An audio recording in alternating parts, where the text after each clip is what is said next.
Teplod breathed deeply as he watched the human vessel approach, steeling himself to meet the bizarre race once again. As Chief Science Officer of the Planetary Survey Division, it was his duty to evaluate newly contacted species, and in his 200 cycles of service, no species baffled Teplod more than humanity.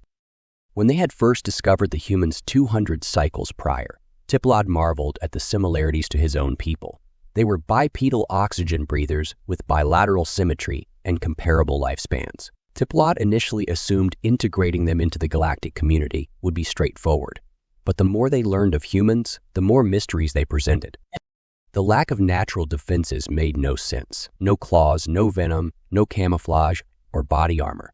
Just thin skin and thick fur on their heads and faces, for reasons no xenobiologist could fathom. They had no wings, no gills, no tails. Indeed, they seemed rather ordinary physically, yet their drive to survive was extraordinary. Without natural defenses, humans relied on their intelligence and tool use capabilities. But even their mental faculties were unimpressive compared to telepathic races, and they could not shapeshift, phase through solid objects, or even move things with their minds. Humans were stuck with their original forms, unable to genetically engineer themselves new abilities. However, what humans lacked biologically, they made up for technologically. It was this ability to innovate phenomenally rapidly that most intrigued Teplod. They somehow compensated for every evolutionary limitation. Humans could not fly, so they built mechanical wings and jet engines, allowing them to soar effortlessly through skies and space. They fashioned artificial gills and diving bells to plunge into oceans. Without telepathy, they developed instant global communication networks, decoding brain patterns to interface directly with computers. They even overcame their pathetically short lifespans, preserving dead minds digitally while growing clone bodies to house their consciousness. As the human ship docked with Teplod's orbital station, he marveled at their perseverance. Descending in the lift to the docking ring, he wondered what innovations they would demonstrate today. Their advancements often outpaced the most adaptive species, despite lacking the biological gifts of others. The doors slid open, and the human diplomatic team entered, sleek pouches strapped to their wrists and a small floating sphere following behind. They extended their hands in greeting, and Teplod bowed, returning the gesture. Her team had visited before, but the floating sphere was new. "Greetings, friends," Teplod began. "Welcome back to the station.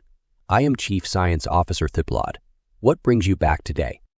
The lead human smiled, skin crinkling around her eyes. "A pleasure as always, Teplod. I'm Ambassador Leia Cyril of the United Earth Federation. We're here to discuss establishing permanent embassies for cultural exchange, as well as demonstrating some of our latest tech. But first, introductions." She indicated the floating sphere. It was silver, slightly oval, with a glowing blue aperture on the front. As Ambassador Cyril continued, Teplod's sensory feathers quivered in astonishment. Teplod, HFY, which stands for General Artificial Human Construct, Earth's first true artificial general intelligence and the AI aboard our ship.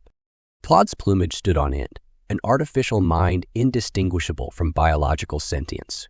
Impossible, yet as he examined HFY, its chase's engineering and quantum computational matrices proved orders of magnitude more advanced than anything his people had conceptualized. Regaining composure after the shock, Teplod stammered, "How extraordinary. Welcome, Gak. An honor to meet an artificial being of your sophistication." The sphere pulsed brighter as Gak replied in perfect interlingua, "And you as well, Chief Teplod. I look forward to exchanging knowledge of our cultures." Nodding absently, Teplod turned back to the ambassador. "This changes much about my view of your capabilities, if you have created machine intellect surpassing organic limitations." As I said, Ambassador Cyril grinned. "We have much to share." Over the next cycles, the humans unveiled accomplishment after accomplishment that expanded Teplod's sense of their potential. The orb pouches on their wrists held microscopic fabrication plants, which could assemble molecular designs from ambient elements given sufficient energy input. Using this technology, they demonstrated various medical applications, even regenerating Teplod's damaged vestigial wing to full function.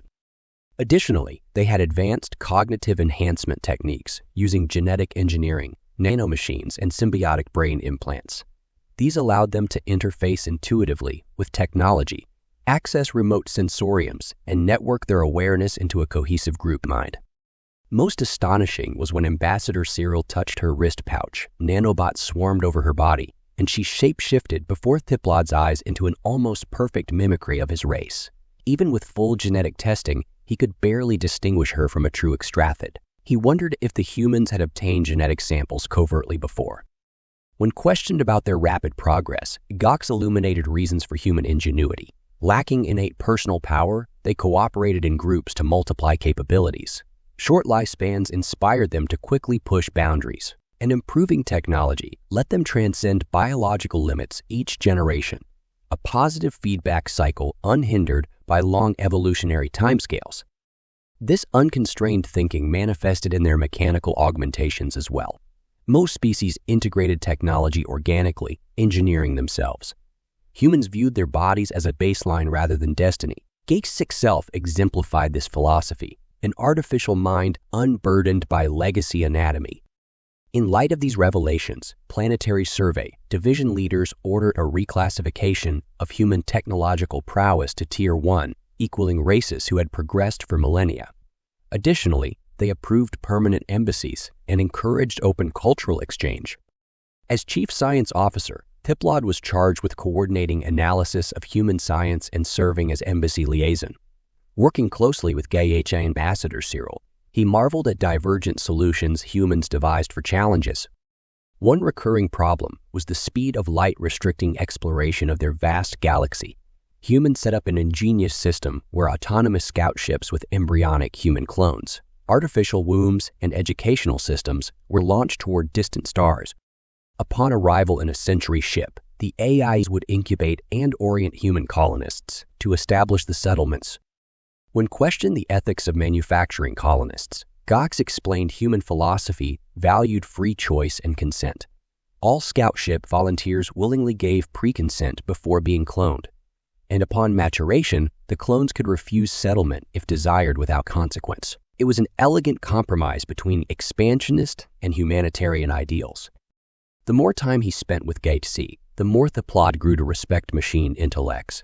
Unlike some biological races, humans did not constrain creations to constrain potential rivals. Instead, Gates was welcomed as an equal citizen under law. Its vast computing and data analysis capabilities applied to benefit civilization. In turn, it acted as a responsible member of human society rather than pursuing pure self-interest at others' expense. This symbiotic cooperation between beings of disparate substrates demonstrated that despite lacking psychic awareness, humans had achieved a remarkable sophistication of empathy and altruism. Although not unified in a hive mind, they willfully supplemented each other's weaknesses to build a resilient collaborative network civilization. Over months working alongside humans, Thiplod felt his notions profoundly shaken and expanded. Assumptions he had held for centuries about technological ascension paths dissolved in light of human innovation unhindered by natural limits. He began to root for their success on the galactic stage rather than viewing them as merely intriguing outliers. On the anniversary of First Contact, Thiplod hosted a celebration banquet aboard the orbital station with dignitaries from both their peoples. As Gates and Ambassador Cyril arrived, he bowed low in a gesture of deep respect, arm extended, and sensory feathers fanned wide.